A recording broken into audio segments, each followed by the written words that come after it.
Agastya Muni lived an extraordinary life, and it is believed he also lived an extraordinary span of life. The legend says that he lived for 4,000 years. We do not know. Maybe it was 400. Being Indians, we take a little bit of liberty with zeros.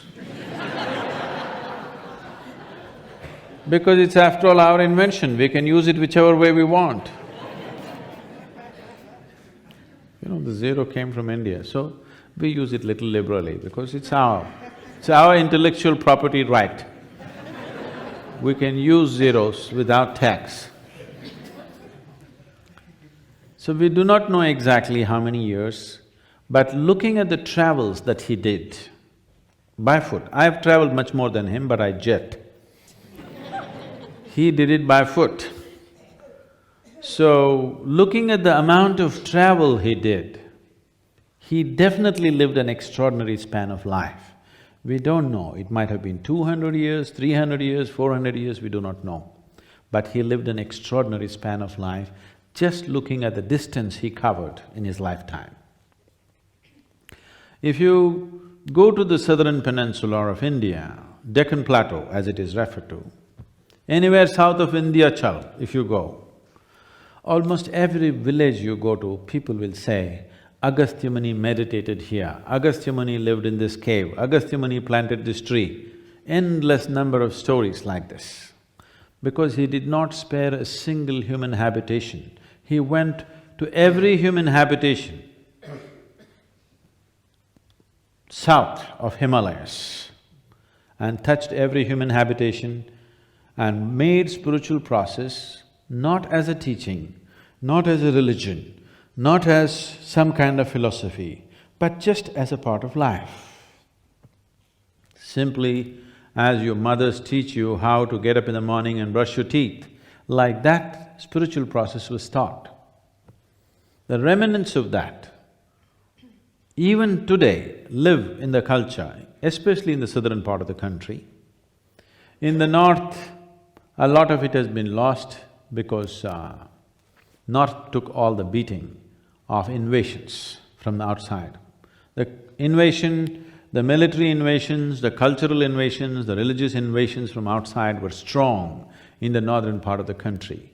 But they never usually came down beyond the Vindhyachal mountains. So south remained more protected just by the way the terrain was, the way the whole atmosphere was, because all three sides is ocean. There were no great navies invading, it was usually armies, so they did not come that far down south. So even today, you can see the remnants of this being practiced by common people unconsciously, not even knowing that it's a spiritual process. It's just a part of life.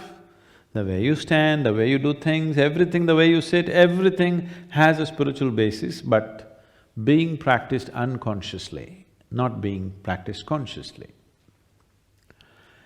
If I go to a village somewhere in South India, it is true in many parts of North India too, an illiterate person, a completely illiterate person, if I go there, he will not ask, I want a golden horse or something. He will say, Ayya enakku mukti venungaya. He will say, I want ultimate liberation. Nowhere else on this planet is this possible. A completely illiterate person who's never read any scripture, he's never heard any spiritual teaching in his life, nothing. But he knows, somewhere within himself, the culture has told him that he must seek for his ultimate liberation. That means he must seek for a dimension beyond his present existence, the way it is right now. This awareness got so deeply built into the culture that knowingly, unknowingly, people started seeking it. So today it has become too much unknowingly. In spite of 8 to 10 generations of absolute poverty, you will still see there is a certain sense of balance, a certain sense of joy, a certain sense of contentment in them which you rarely see anywhere else on the planet, in spite of almost 10 generations of absolute deprivation on the material level. So this work that Adiyogi did, in terms of contributing to human consciousness, no other being has ever made such a huge contribution, because the technologies for evolving human consciousness, he laid it out so clearly that it does not matter in how many ways you look at it, you cannot come up with one new thing in your life. It is just, you can only repeat what he has said. Whatever you think is a brilliant idea, if you come up with it, you will see he said it over 15,000 years ago. What Charles Darwin said 200 years ago, which is a revolution in human thought, that life can evolve from one dimension to another, is an absolute revolution. But this did not happen 200 years ago. This happened a few thousand years ago. Adiyogi clearly said, whatever the nature of life right now, if you give it a possibility, it can evolve into a completely new dimension that you cannot recognize the previous form. To that extent it can evolve. Without… he said it so categorically, he did not leave any ambiguity about it. When Charles Darwin said it, there was ambiguity about it. People could argue with it.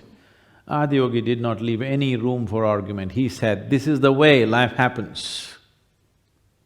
And if you do not know this, from this basic aspect of yoga, this is the reason why every yogasana is named after an animal. Do you know this?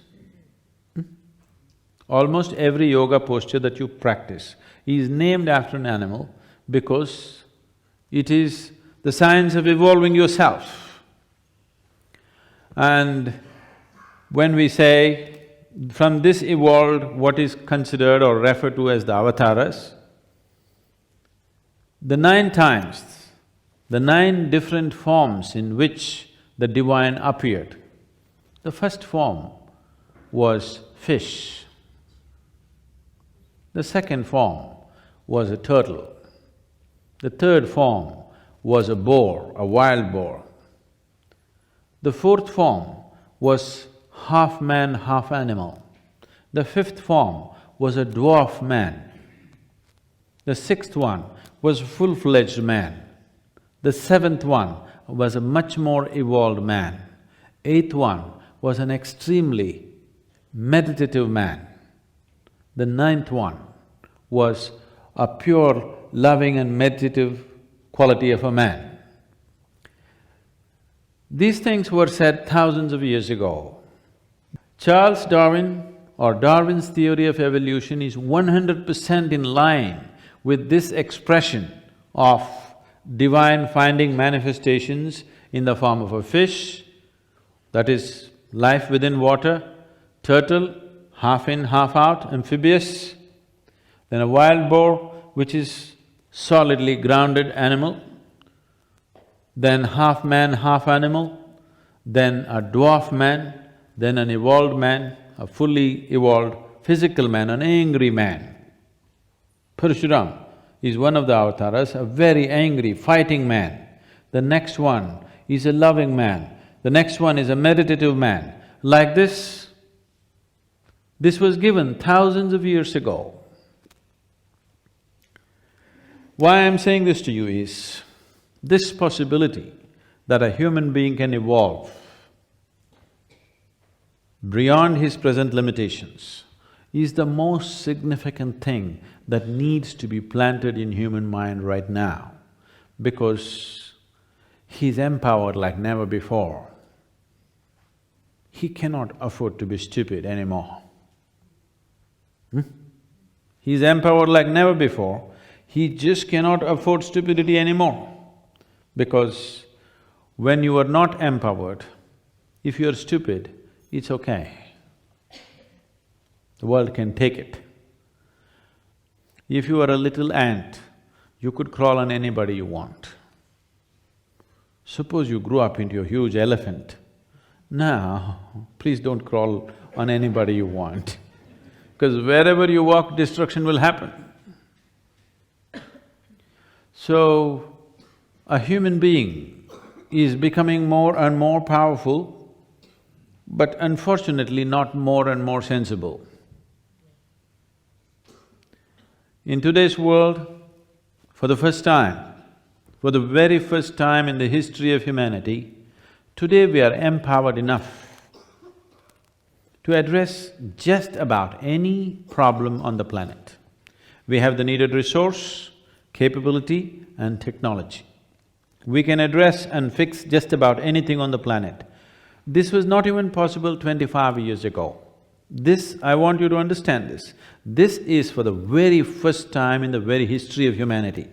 Such a possibility, such a capability, such levels of resource and such technologies never ever was possible. This is for the very first time. At the same time, we also have the capability for the first time, if we want, we can split the planet Earth into two. Yes? We have enough explosive power with us. If we put it in the right place, we can actually break the planet into two or into many pieces. We are even capable of that. That is also for the first time.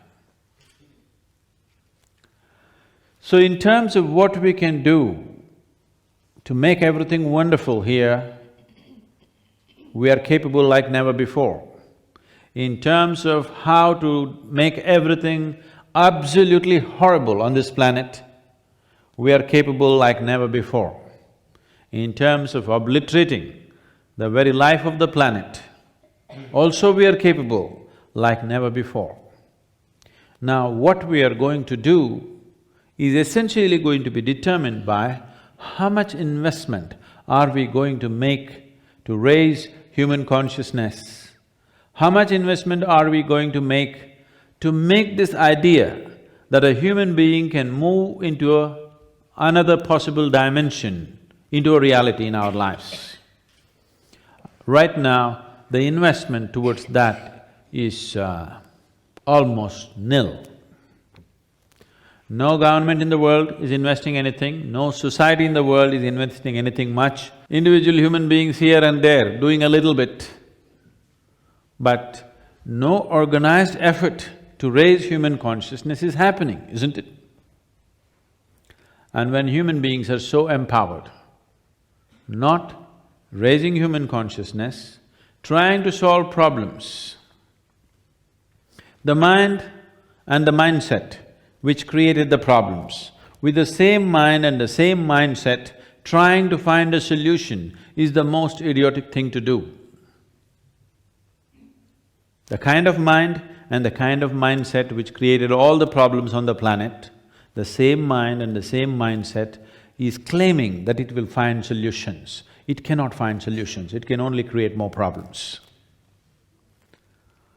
So, investing towards making this idea into a reality that a human being can evolve into another dimension, a human being can leave his limitations behind and rise above this. We need investment in that direction, both in terms of human resource and other resource. This needs to happen in a big way, otherwise all of us are going to regret. All of us are going to regret in a very bad way, or we may not live to regret. That is also possible.